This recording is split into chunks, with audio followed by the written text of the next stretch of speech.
Welcome to edu और edu के हमारे इस यूट्यूब चैनल में आप सभी का स्वागत है। तो हम लोग जो इकोनॉमिकल करंट इवेंट है उसके बारे में पढ़ रहे थे, तो चलिए उसे हम लोग कंटिन्यू करें। और आज हम लोग देखेंगे बजट के बारे में, जो कि 2021 में वित्त मंत्री निर्मला सीतारमण के द्वारा पेश हुआ। तो चलिए हम लोग उसे कंटिन्यू करें। अगला करंट अफेयर्स है, सरकारी क्षेत्र की बीमा कंपनियों को मार्च में 3000 करोड़ रुपए की पूंजी की प्राप्ति हुई। तो सरकारी क्षेत्र की बीमा कंपनियों को मार्च में 3000 करोड़ रुपए की पूंजी की प्राप्ति हुई। यह पूंजी किसके द्वारा प्राप्त हुई? तो वित्त मंत्रालय के द्वारा।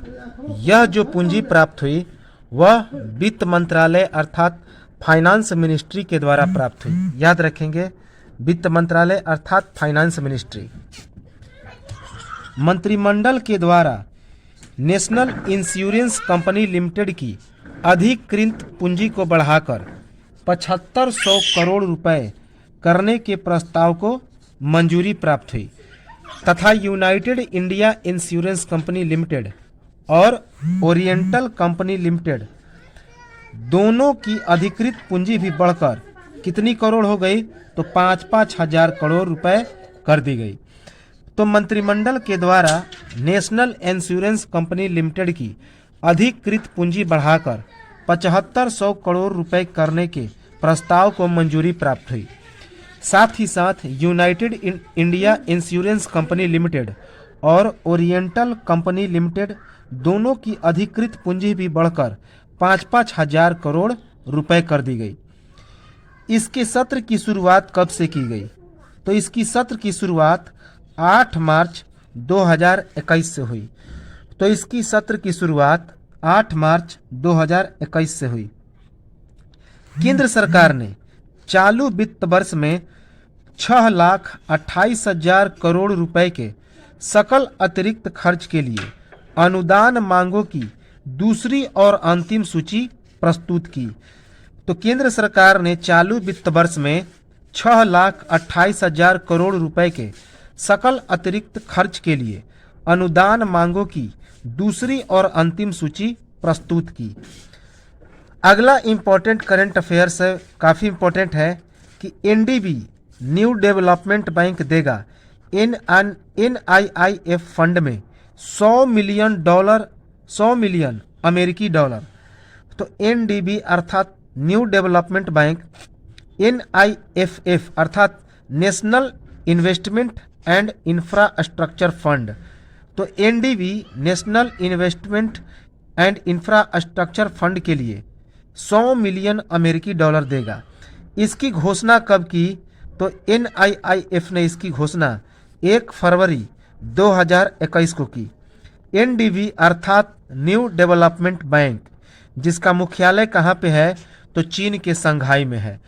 तो एनडीबी का मतलब होता है न्यू डेवलपमेंट बैंक, जिसका मुख्यालय चीन के संघाई में है।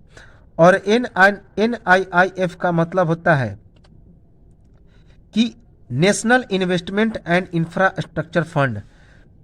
यह जो NIIF है, इसका फंड ऑफ फंड्स FOF में रुपए जारी होंगे कितने? तो 728 करोड़ रुपए। तो NIIF के द्वारा FOF अर्थात फंड ऑफ फंड्स में 728 करोड़ रुपए दिए जाएंगे। अगला इंपॉर्टेंट करंट अफेयर्स है, 15वें वित्त आयोग ने सौंपी रिपोर्ट स्वास्थ्य खर्च 8% से अधिक बढ़ोतरी की सिफारिश की। तो 15वें वित्त आयोग ने अपनी रिपोर्ट सौंपी, जिसमें स्वास्थ्य खर्च जो मेडिकल खर्च है 8% से अधिक बढ़ोतरी की सिफारिश की। 15वें वित्त आयोग की रिपोर्ट को संसद में कब पेश किया गया? तो 1 फरवरी 2021 को। तो 1 फरवरी 2021 को 15वें वित्त आयोग का रिपोर्ट जारी किया गया। याद रखेंगे, इसे संसद में पेश किया गया। वित्त वर्ष 2020-21 के लिए वित्त आयोग की अंतरिम रिपोर्ट को केंद्रीय बजट 2020-21 के साथ शामिल किया गया था।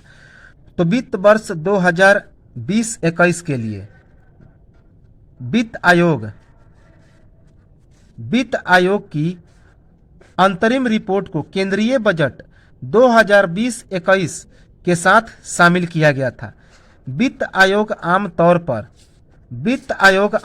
पर 5 साल की अवधि के लिए अपनी रिपोर्ट प्रस्तुत करते हैं। तो वित्त आयोग आमतौर पर 5 वर्षों की अवधि के लिए अपना रिपोर्ट प्रस्तुत करते हैं। तो याद रखेंगे, इंपॉर्टेंट है। अगला इंपॉर्टेंट करंट अफेयर्स है, वेरी वेरी इंपॉर्टेंट। प्रधानमंत्री आत्मनिर्भर स्वस्थ योजना को पेश किया गया। तो प्रधानमंत्री आत्मनिर्भर स्वस्थ भारत योजना पेश किया गया। प्रधानमंत्री आत्मनिर्भर स्वस्थ भारत योजना किसके द्वारा पेश किया गया? तो वित्त मंत्री निर्मला सीतारमण के द्वारा बजट 2020-21 के दौरान। तो जब 1 फरवरी 2021 को निर्मला सीतारमण ने 2020-21 का बजट पेश किया, तो उसी 1 फरवरी 2021 को प्रधानमंत्री आत्मनिर्भर स्वस्थ भारत योजना की भी उन्होंने पेशकश की। इसमें स्वास्थ्य का जो बजट है कितना निर्धारित किया गया? तो इसके लिए स्वास्थ्य का बजट 2.23 लाख करोड़ रुपए निर्धारित किया गया। याद रखेंगे, अर्थात 137% की बढ़ोतरी हुई, 137%। अगला इंपॉर्टेंट करंट अफेयर्स है, प्रधानमंत्री आत्मनिर्भर स्वस्थ भारत योजना पर 6 वर्षों में लगभग 64,180 करोड़ रुपए के खर्च करने की योजना है। तो प्रधानमंत्री आत्मनिर्भर स्वस्थ भारत योजना के लिए जो वित्त मंत्री निर्मला सीतारमण के द्वारा कितने रुपए खर्च करने की योजना बनाई गई? तो 6 वर्षों में 64,180 करोड़ रुपए खर्च करने की योजना बनाई गई। कोविड-19 महामारी की मुकाबला करने हेतु 27.1 लाख करोड़ रुपए के आत्मनिर्भर भारत पैकेज की भी वित्त मंत्री निर्मला सीतारमण ने घोषणा की।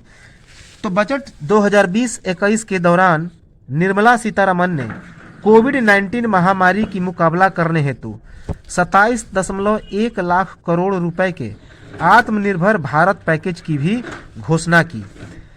इस प्रधानमंत्री आत्मनिर्भर स्वस्थ भारत योजना के तहत 602 जिलों में क्रिटिकल केयर हॉस्पिटल का उद्घाटन भी किया जाएगा। तो इस योजना के तहत 602 जिलों में क्रिटिकल केयर हॉस्पिटल का उद्घाटन भी किया जाएगा। याद रखेंगे, काफ़ी इम्पोर्टेंट है। अब हम लोग देखते हैं बजट 2021। तो काफ़ी इम्पोर्टेंट है बजट 2021। तो 2020-21 का जो बजट पारित हुआ, तो इसके अंतर्गत क्या क्या घोषणाएं हुई, क्या क्या चीज़ महंगा हुआ और क्या क्या चीज़ सस्ता हुआ। तो सबसे पहले हम लोग देखें कि संसद में इसे कब पेश किया गया। तो 1 फरवरी 2021 को। तो बजट 2021 को संसद में 1 फरवरी 2021 को पेश किया गया। कौन कौन सी चीज़ें महंगी हुई और कौन कौन सी चीज़ें सस्ती हुई।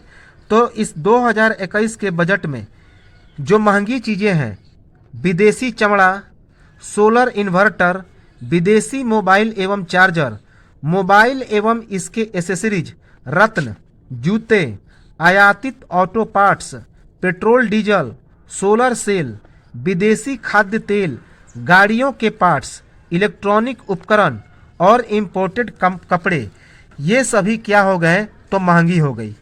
तो विदेशी चमड़ा, सोलर इन्वर्टर, विदेशी मोबाइल एवं चार्जर, मोबाइल एवं इसके एसेसरीज, रत्न, जूते, आयातित auto parts, petrol diesel, solar cell, विदेशी खाद्य तेल, गाड़ियों के पार्ट्स, इलेक्ट्रॉनिक उपकरण और इम्पोर्टेड कपड़े, ये सभी चीज़ें महंगी हो गई। किन किन चीज़ों को सस्ता किया गया? तो सोना और तांबा का सामान, सोना और तांबा का सामान सस्ता हुआ। लोहा, इस्पात, चमड़े के उत्पाद, नायलॉन एवं पेंट, ड्राई क्लीनिंग, पॉलिस्टर के कपड़े, बीमा, बिजली और नायलॉन के कपड़े सस्ते हो गए। तो सोना और तांबा का सामान, लोहा, इस्पात, चमड़े के उत्पाद, नायलॉन एवं पेंट, ड्राई क्लीनिंग, पॉलिस्टर के कपड़े, बीमा, बिजली और नायलॉन के कपड़े क्या हो गए, तो ये सस्ती हो गई। और क्या क्या इस बजट में पेश किया गया कि 75 वर्ष से अधिक उम्र के लोगों को अब टैक्स में छूट दी गई, अर्थात ITR से राहत मिला। इनकम टैक्स जो लगेगा अब 75 वर्ष से अधिक उम्र के लोगों को टैक्स नहीं लगेगा, अर्थात जो बुजुर्ग व्यक्ति हो गए हैं 75 वर्ष से अधिक उम्र के लोगों को अब टैक्स में छूट मिलेगी, ITR से राहत मिलेगी। स्टार्टअप के टैक्स में छूट देने की समय सीमा कब तक की गई, तो 31 मार्च 2021 तक। स्टार्टअप के टैक्स में छूट देने की समय सीमा 31 मार्च 2021 तक हुई। IDBI बैंक के साथ 2 बैंक और एक पब्लिक सेक्टर कंपनी में भी विनिवेश करने की घोषणा की गई कि IDBI अर्थात insurance development bank of India के साथ 2 बैंक और एक पब्लिक सेक्टर कंपनी में विनिवेश करने की घोषणा की गई। 2.5 लाख रुपए की वार्षिक आय पर कोई कर नहीं लगेगा।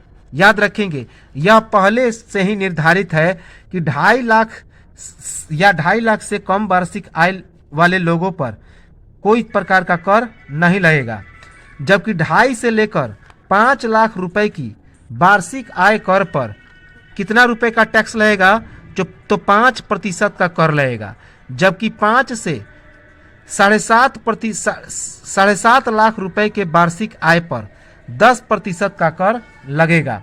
इसकी घोषणा की निर्मला सीतारमण ने कि 2.5 लाख रुपए के वार्षिक आय पर किसी प्रकार का कर का कोई प्रावधान नहीं, जबकि 2.5 से लेकर 5 लाख रुपए के वार्षिक आय पर 5% का कर लगेगा, जबकि 5 से 7.5 लाख रुपए के वार्षिक आय पर 10% का टैक्स लगेगा। अगला घोषणा जो कि बेहद इंपॉर्टेंट है, लद्दाख की राजधानी लेह में उच्च शिक्षा की सुगमता के लिए केंद्रीय विश्वविद्यालय बनाने का भी केंद्रीय निर्मला सीतारमण ने प्रस्ताव किया। लेह में उच्च शिक्षा की सुगमता के लिए केंद्रीय विश्वविद्यालय बनाने का भी प्रस्ताव जारी किया गया। किसके द्वारा, तो वित्त मंत्री निर्मला सीतारमण के द्वारा बजट 2020-21 के दौरान। इस बजट में क्या कहा गया कि 2021 की जनगणना पहली बार डिजिटल जनगणना होगी, अर्थात जो जनगणना होगी वह डिजिटल माध्यम से कराई जाएगी। याद रखेंगे कि वर्ष 2021 की जो जनगणना होगी वह किस माध्यम से होगी, तो डिजिटली माध्यम से। याद रखेंगे, यह भी घोषणा की गई किसमें, तो बजट 2021 में। स्वैच्छिक व्हीकल स्क्रैपेज पॉलिसी की घोषणा की गई। तो इस बजट के दौरान स्वैच्छिक व्हीकल स्क्रैपेज पॉलिसी की घोषणा की गई। इस पॉलिसी के तहत निजी वाहनों का 20 साल और वाणिज्यिक वाहनों का 15 साल में फिटनेस टेस्ट होगा। इसका मुख्य उद्देश्य क्या है इस स्वैच्छिक व्हीकल स्क्रैपेज पॉलिसी का, कि पुराने वाहनों के प्रदूषण और तेल आयात के खर्च को घटाना। तो स्वैच्छिक व्हीकल स्क्रैपेज पॉलिसी की भी घोषणा हुई। इस पॉलिसी के तहत निजी वाहनों का 20 साल और वाणिज्यिक वाहनों का 15 साल में फिटनेस टेस्ट होगा। इसका मुख्य उद्देश्य पुराने वाहनों के प्रदूषण और तेल आयात खर्च को घटाना है। इस बजट में एक और घोषणा किया गया, शहरी स्वच्छ मिशन 2.0 की भी घोषणा हुई। तो इस बजट 2020-21 में शहरी स्वच्छ मिशन 2.0 की भी घोषणा हुई। वर्ष 2021 से 26 के लिए तथा इस पर आवंटन कितना किया गया, 1,41,678 करोड़ रुपए। तो शहरी स्वच्छ मिशन 2.0 की घोषणा हुई, जिसमें वर्ष 2021 से लेकर 2026 के लिए यह घोषणा हुआ। और इस पर आवंटन कितना हुआ तो 1,41,678 करोड़ रुपए। याद रखेंगे। बजट 2021-22 बजट 2021-22 6 स्तंभों पर आधारित है। जी, यह जो बजट 2021-22 है वह 6 स्तंभों पर आधारित है। कौन कौन? स्वास्थ्य और कल्याण, भौतिक, वित्तीय पूंजी और इंफ्रास्ट्रक्चर, आकांक्षी भारत के लिए समावेशी विकास, मानव पूंजी में नवजीवन का संचार करना, नवाचार और रिसर्च एंड डेवलपमेंट, और न्यूनतम सरकार एवं अधिकतम शासन। तो यह जो बजट 2021-22 है वह 6 स्तंभों पर आधारित है। कौन कौन? स्वास्थ्य और कल्याण, भौतिक और वित्तीय पूंजी और इंफ्रास्ट्रक्चर, आकांक्षी भारत के लिए समावेशी विकास, मानव पूंजी में नव जीवन का संचार करना, मानव पूंजी में नव जीवन का संचार करना, नवाचार और रिसर्च एंड डेवलपमेंट, न्यूनतम सरकार और अधिकतम शासन। तो ये 6 विषयों पर 6 स्तंभों पर बजट 2021-22 आधारित था। निजी एनजीओ और दूसरे राज्यों के साथ मिलकर 100 सैनिक स्कूल के खोलने की भी वित्त मंत्री निर्मला सीतारमण ने बजट 2021-22 के दौरान घोषणा की। तो निजी एनजीओ और दूसरे राज्यों के साथ मिलकर 100 सैनिक स्कूलों को खोलने की भी घोषणा की गई। 15,000 स्कूलों का राष्ट्रीय शिक्षा नीति के तहत सशक्तिकरण बनाने की भी घोषणा की गई। तो 15,000 स्कूलों को राष्ट्रीय शिक्षा नीति के तहत सशक्तिकरण बनाने की घोषणा की गई। आदिवासी छात्रों के बेहतर शिक्षा के लिए एकलव्य स्कूलों को 38 करोड़ रुपए देने की भी घोषणा की गई। निजी एनजीओ और दूसरे राज्यों के साथ मिलकर 100 सैनिक स्कूलों को खोलने की भी घोषणा की गई। साथ ही साथ 15,000 स्कूलों को राष्ट्रीय शिक्षा नीति के तहत सशक्तिकरण बनाने का प्रयास किया गया। आदिवासी छात्रों के बेहतर शिक्षा के लिए एकलव्य स्कूलों को 38 करोड़ रुपए देने की भी घोषणा की गई। इस बजट 2021-22 के दौरान इस बजट में क्या घोषणा किया गया कि 2021-22 में आएगा LIC का IPO। तो 2021-22 के बजट में क्या घोषणा किया गया कि LIC का IPO भी आएगा। अगला घोषणा किया गया कि उज्ज्वला योजना में 1 करोड़ लाभार्थियों को शामिल किया जाएगा। तो उज्ज्वला योजना के दौरान 1 करोड़ और लाभार्थियों को शामिल किया जाएगा। साथ ही साथ अगले 3 सालों में सिटी गैस वितरण के लिए 100 और जिलों को जोड़ा जाएगा तथा एक स्वतंत्र गैस ट्रांसपोर्ट सिस्टम ऑपरेटर की भी स्थापना की घोषणा की। किसने? वित्त मंत्री निर्मला सीतारमण ने बजट 2021-22 के दौरान कि उज्ज्वला योजना में और 1 करोड़ लाभार्थियों को शामिल किया जाएगा। अगले 3 सालों में सिटी गैस वितरण के लिए 100 और जिलों को जोड़ा जाएगा तथा एक स्वतंत्र गैस ट्रांसपोर्ट सिस्टम ऑपरेटर की भी स्थापना की जाएगी। एक इम्पॉर्टेंट घोषणा किया निर्मला सीतारमण ने, किसानों और फसलों के सुधार हेतु ऑपरेशन ग्रीन स्कीम की घोषणा की। तो किसानों और फसलों के सुधार के लिए निर्मला सीतारमण ने ऑपरेशन ग्रीन स्कीम की घोषणा की। याद रखेंगे। अगला घोषणा हुआ कि न्यू स्पेस इंडिया लिमिटेड इस बार PSLV CS51 को लॉन्च करेगा। तो न्यू स्पेस इंडिया लिमिटेड इस बार PSLV CS51 को लॉन्च करेगा। अगला घोषणा किया निर्मला सीतारमण ने बजट के दौरान स्वामित्व योजना को पूरे देश में लागू करने की घोषणा की। तो डॉक्टर निर्मला सीतारमण ने बजट 2021-22 के दौरान स्वामित्व योजना को पूरे देश में लागू करने की घोषणा की। साथ ही साथ जम्मू कश्मीर में गैस पाइपलाइन बनाने की भी घोषणा की। जम्मू कश्मीर में गैस पाइपलाइन बनाने की घोषणा की। राष्ट्रीय रेल योजना 2030 की शुरुआत की गई। तो राष्ट्रीय रेल योजना 2030 की शुरुआत की गई तथा इसके लिए 1.10 लाख करोड़ रुपए की लागत निर्धारित की गई।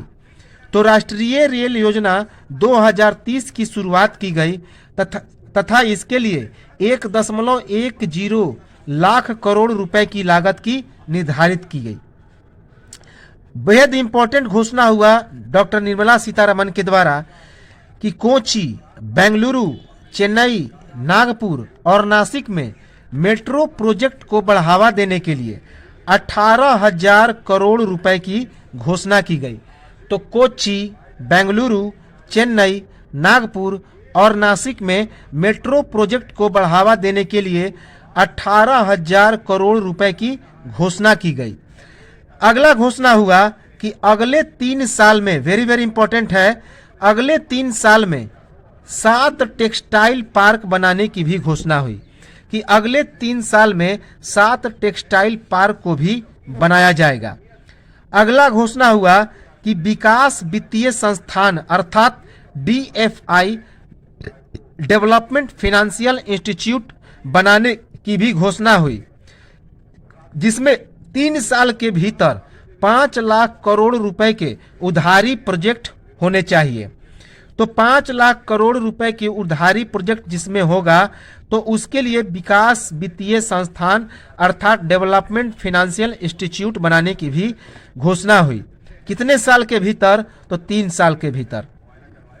बेहद इंपॉर्टेंट है, अगला घोषणा हुआ कि पहली बार पेपरलेस बजट पेश हुआ। तो यह जो 2021-22 का जो बजट पेश हुआ यह पहली बार पेपरलेस था, अर्थात बिना पेपर के बजट पेश हुआ एवं इसमें एक ऐप को भी लॉन्च किया गया। तो वेरी वेरी इंपॉर्टेंट है, उस ऐप का नाम है केंद्रीय बजट मोबाइल ऐप।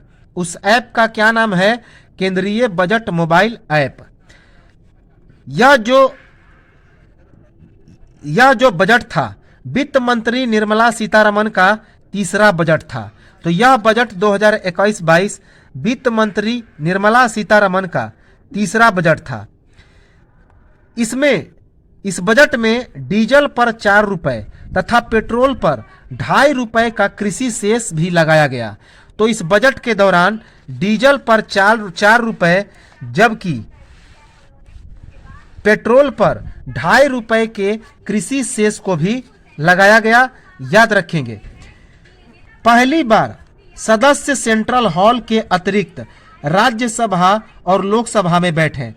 तो इस बजट के दौरान जो सदस्य थे पहली बार सेंट्रल हॉल के अतिरिक्त राज्यसभा और लोकसभा में बैठे थे। कोविड-19 महामारी के बाद यह पहला बजट पेश किया गया। तो वर्ष 2021 का जो बजट पेश किया यह कोविड महामारी के बाद पहला बजट था। एक अगला इंपॉर्टेंट घोषणा किया वित्त मंत्री निर्मला सीतारमण ने बजट 2021-22 के दौरान कि केरल में 65,000 करोड़ रुपए के नेशनल हाईवे बनाने का भी ऐलान किया। तो निर्मला सीतारमण ने केरल में 65,000 करोड़ रुपए के नेशनल हाईवे बनाने का भी ऐलान किया। किसानों की आय दोगुना करने का भी ऐलान किया। निर्मला सीतारमण ने बजट 2021 के दौरान किसानों की आय दोगुना करने का ऐलान किया। अगला इंपॉर्टेंट घोषणा किया कि तमिलनाडु में नेशनल हाईवे प्रोजेक्ट के लिए 1.03 लाख करोड़ रुपए का ऐलान किया। तमिलनाडु में नेशनल हाईवे प्रोजेक्ट के लिए 1.03 लाख करोड़ रुपए का ऐलान किया। अगला घोषणा किया कि स्वच्छ भारत मिशन को आगे बढ़ाने के तहत अमृत योजना को आगे बढ़ाने के लिए 2,87,000 करोड़ रुपए भी जारी किए। तो इस बजट के दौरान निर्मला सीतारमण ने स्वच्छ भारत मिशन को आगे बढ़ाने के तहत अमृत योजना को आगे बढ़ाने के लिए 2,87,000 करोड़ रुपए भी जारी किए। मिशन पोषण 2.0 का भी ऐलान किया डॉक्टर निर्मला सीतारमन ने। तो डॉक्टर निर्मला सीतारमन ने मिशन पोषण 2.0 का भी ऐलान किया। एग्रीकल्चरल क्रेडिट टारगेट को 16 लाख करोड़ तक किए जाने की भी घोषणा की गई। किसके द्वारा? तो डॉक्टर निर्मला सीतारमन के द्वारा। एग्रीकल्चरल क्रेडिट टारगेट को 16 लाख करोड़ रुपए तक किए जाने की भी घोषणा हुई निर्मला सीतारमन के द्वारा। बेहद इंपॉर्टेंट है वीवीआई कि निर्मला सीतारमन ने बजट 2021 के दौरान प्रवासी मजदूरों हेतु एक राशन एक योजना की शुरुआत की। तो डॉक्टर निर्मला सीतारमन ने बजट 2021 के दौरान प्रवासी मजदूरों के लिए एक राशन एक योजना की शुरुआत की। इस बजट में निर्मला सीतारमन ने 2021 के दौरान राजकोषीय घाटा का अनुमान कितना लगाया? तो 6.8% लगाया। तो इस बजट में राजकोषीय घाटा का अनुमान 6.8% लगाया गया। इस बजट में एक और घोषणा किया गया कि दिसंबर 2021 में मानव रहित गगनयान मिशन जाने की घोषणा की गई। तो दिसंबर 2021 में मानव रहित गगनयान मिशन को भेजा जाएगा, इंपॉर्टेंट है। तो ये था बजट 2021 जो कि निर्मला सीतारमन के द्वारा पेश किया गया तीसरा बजट था, जो कि पेपरलेस था। काफ़ी इंपॉर्टेंट है, यहाँ से प्रश्न आने की संभावना बहुत ही ज़्यादा है। अगला इंपॉर्टेंट करंट अफेयर्स है। वित्त मंत्री निर्मला सीतारमन ने संसद में आर्थिक समीक्षा 2020-21 को पेश किया। वित्त मंत्री निर्मला सीतारमन ने संसद में आर्थिक समीक्षा 2020-21 को पेश किया। कब पेश किया? तो 29 जनवरी 2021 को। 29 जनवरी 2021 को डॉक्टर निर्मला सीतारमन ने संसद में आर्थिक समीक्षा 2020-21 को पेश किया। इस समीक्षा को किसने तैयार किया? तो इस समीक्षा को तैयार किया था मुख्य आर्थिक सलाहकार कृष्णमूर्ति सुब्रमण्यम ने। इस समीक्षा को मुख्य आर्थिक सलाहकार कृष्णमूर्ति सुब्रमण्यम ने तैयार किया था। यह आर्थिक समीक्षा मोदी सरकार 2.0 का तीसरा आर्थिक सर्वेक्षण था। तो यह आर्थिक सर्वेक्षण मोदी सरकार 2.0 का तीसरा आर्थिक सर्वेक्षण था। चालू वित्त वर्ष की पहली तिमाही में आर्थिक वृद्धि दर में 23.9%, जबकि दूसरी तिमाही में 7.5% की गिरावट आई है। तो चालू वित्त वर्ष की पहली तिमाही में आर्थिक वृद्धि दर में 23.9%, जबकि दूसरी तिमाही में 7.5% की गिरावट आई है। पूरे वित्त वर्ष में 7.7% की गिरावट का अनुमान लगाया गया है। तो पूरे वित्त वर्ष में 7.7% की गिरावट का अनुमान लगाया गया है। 2021-22 में जीडीपी वृद्धि दर कितना रहने का अनुमान लगाया गया है इस आर्थिक सर्वेक्षण के दौरान? तो 11% रहने का अनुमान लगाया गया। तो इस आर्थिक सर्वेक्षण 2020-21 के दौरान 2021-22 में जो जीडीपी वृद्धि दर है वह 11% रहने का अनुमान लगाया गया। एक बात याद रखेंगे कि जो पहला आर्थिक सर्वेक्षण पेश किया गया था वह वित्त वर्ष 1950-51 में पेश हुआ था। तो याद रखेंगे कि पहला आर्थिक सर्वेक्षण कब पेश हुआ था?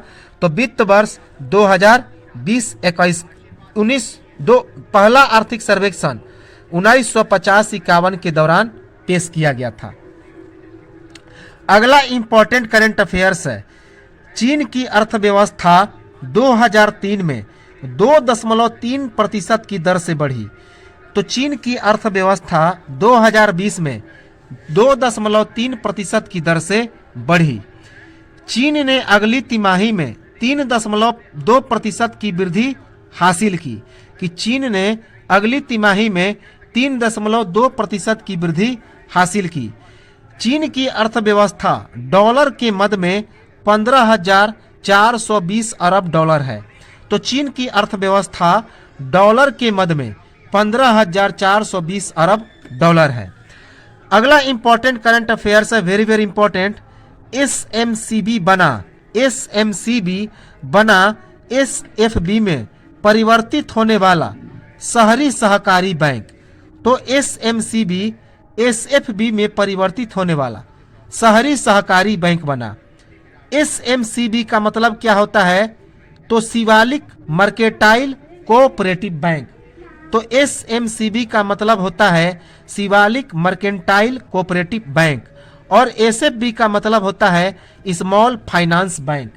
एसएफबी का मतलब होता है स्मॉल फाइनेंस बैंक, और एसएमसीबी का मतलब होता है शिवालिक मर्केंटाइल कोऑपरेटिव बैंक। एसएमसीबी के द्वारा शिवालिक लघु वित्त बैंक के नाम से बैंकिंग कामकाज करने की शुरुआत की गई। कब की गई? तो 1 अप्रैल 2021 से। तो एसएमसीबी के द्वारा शिवालिक लघु वित्त बैंक के नाम से बैंकिंग कामकाज की शुरुआत की गई 1 अप्रैल 2021 से। अगला इंपॉर्टेंट करंट अफेयर्स है, वेरी वेरी इंपॉर्टेंट, कि आरबीआई ने पेमेंट इंफ्रास्ट्रक्चर फंड योजना के संचालन की घोषणा की। कि आरबीआई ने पेमेंट इंफ्रास्ट्रक्चर फंड योजना के संचालन की घोषणा की। इस फंड योजना के जरिए पॉइंट ऑफ सेल इंफ्रास्ट्रक्चर को बढ़ावा मिलेगा। तो इस फंड के जरिए पॉइंट ऑफ सेल इंफ्रास्ट्रक्चर को बढ़ावा मिलेगा। पॉइंट ऑफ सेल को फिजिकल और डिजिटल दोनों मोड में बढ़ाया जाएगा।